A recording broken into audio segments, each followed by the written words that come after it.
Bem, a gente terminou o segundo bloco falando do que um juiz busca quando ele está fazendo aquela avaliação na pista, né? Quando ele põe um animal para andar na pista. E a gente vai aproveitar o urro para demonstrar, porque o urro fez barba, cabelo e bigode na exposição lá em Uberaba. Paulinho, em primeiro lugar, parabéns, né, pela conquista desse animal, que é o melhor do mundo, né? Isso. Agora, quando esse animal está na pista, que ele está andando ali, e os juízes, né, isso em qualquer raça, em qualquer exposição, ele faz aquela avaliação, né, e ele fica olhando até de forma metódica, mas com muita atenção a cada detalhe do animal. O que ele está buscando quando ele está fazendo isso? Ele busca vários detalhes, certo? Então, um juiz, quando vai começar um julgamento, a primeira coisa que ele faz é fazer uma avaliação do animal em movimento, para você avaliar os aprumos em movimento. Por quê?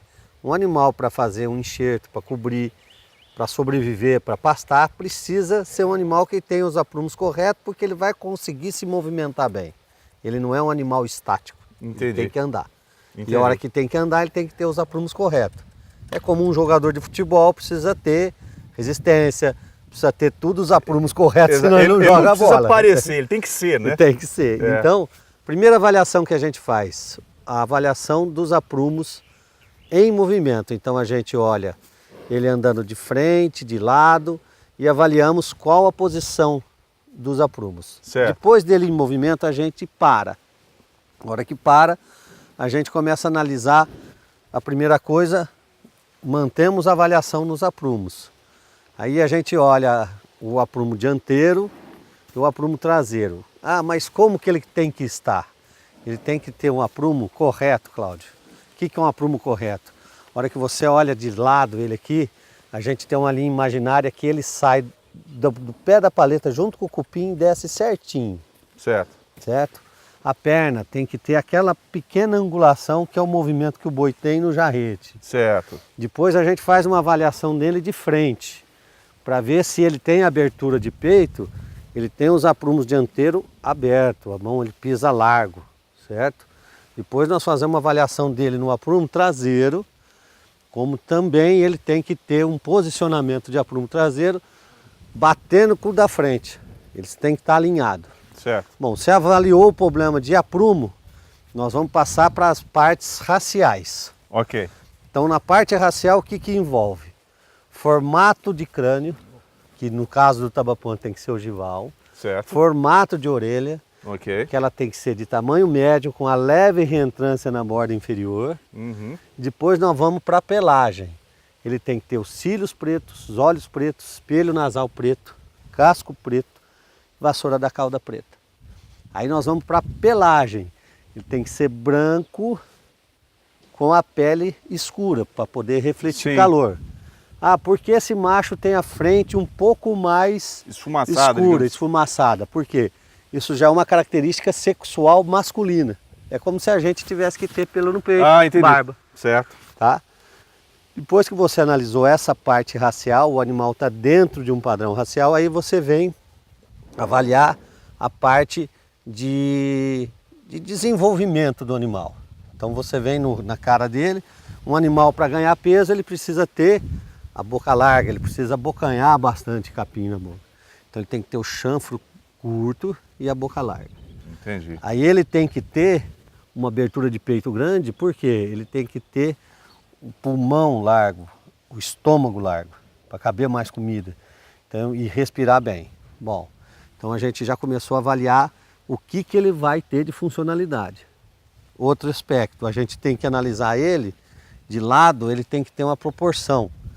Para o animal ser pesado, ser comprido e ter qualidades, ele tem que ter uma proporção de comprimento, altura e largura de dorso-lombo e comprimento de costela. Então ele tem que ter um equilíbrio, ele tem que ser um caixote, que nem a gente diz aqui. Então a gente analisa um animal equilibrado... Ele tem que ter essa harmonia, né? Tem que ter essa harmonia. Então um animal equilibrado, ele tem que ter o quê?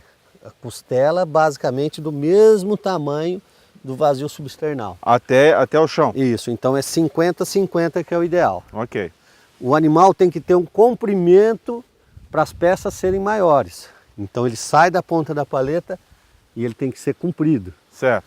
Tudo isso proporcional à idade, certo? Porque a gente julga diversas idades. Mas Então você olha o comprimento do animal. Depois você tem que avaliar o quê? A largura do dorso-lombo, a largura da garupa, o comprimento das peças até onde ela vai. Daí você fala, mas por que tudo isso? Isso tudo é porque é o rendimento de carcaça dele que vai valer. Que é o que o produtor, o pecuarista busca. É onde dá dinheiro para ele. Exatamente. Onde dá peso. Exatamente. Às vezes você tem um animal muito alto, muito estreito. Ele dá peso, mas não dá rendimento. Ele tem muito osso. Às vezes você tem um animal muito baixo, costeludo, mas curtinho. Parece que ele vai pesar muito. Não pesa, pesa um pouco menos. Então esse equilíbrio é o ideal. No final das contas, o que importa é o resultado final. Ou seja, tem que ser uma carcaça grande, que tenha boa capacidade de rendimento e proporciona também, de repente, um marmoreio melhor, assim, digamos. Isso, dizer. Aí o que acontece? Ele tem um rendimento de peças melhor. A questão do marmoreio e a gordura, etc., é o tempo de acabamento, porque você tem 4 situações, vamos dizer. Primeiro, a situação que nasce é o sistema nervoso. Sim. Quando você está como feto ainda aparece o sistema nervoso.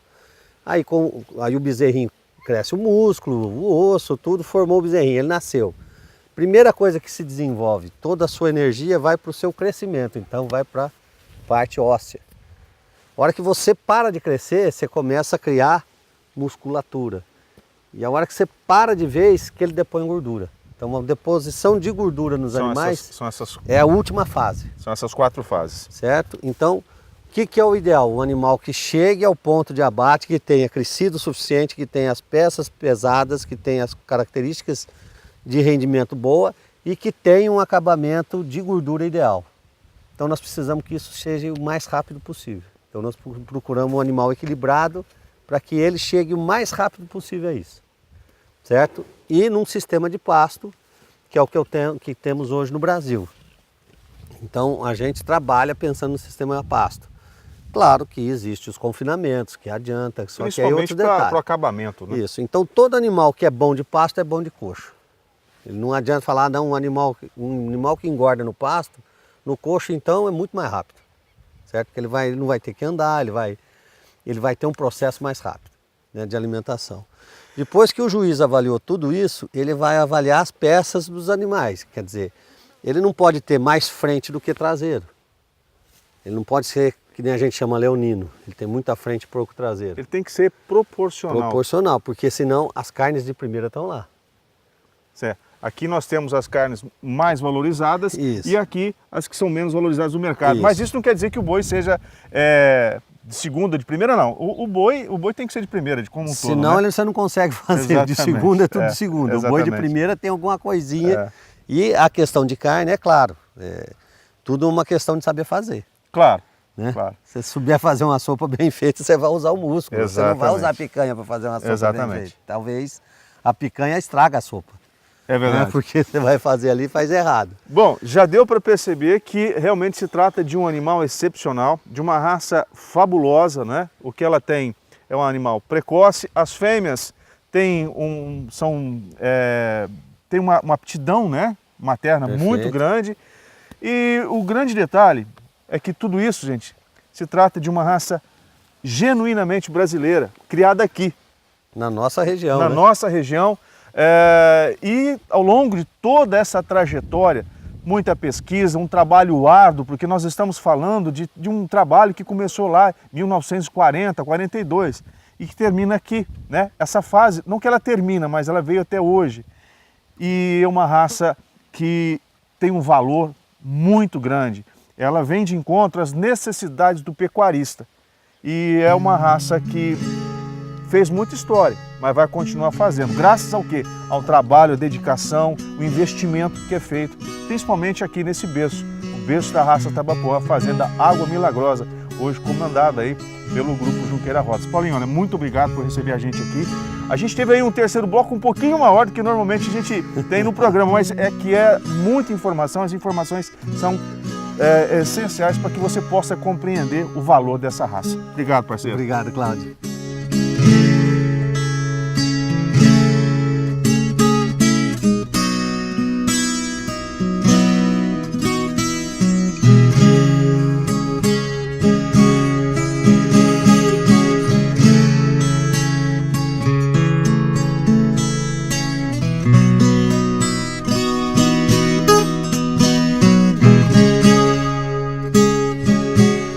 Infelizmente o Campo Aberto termina aqui, mas semana que vem a gente está de volta trazendo mais informações sobre o agronegócio para você, aqui na sua TV Estilo.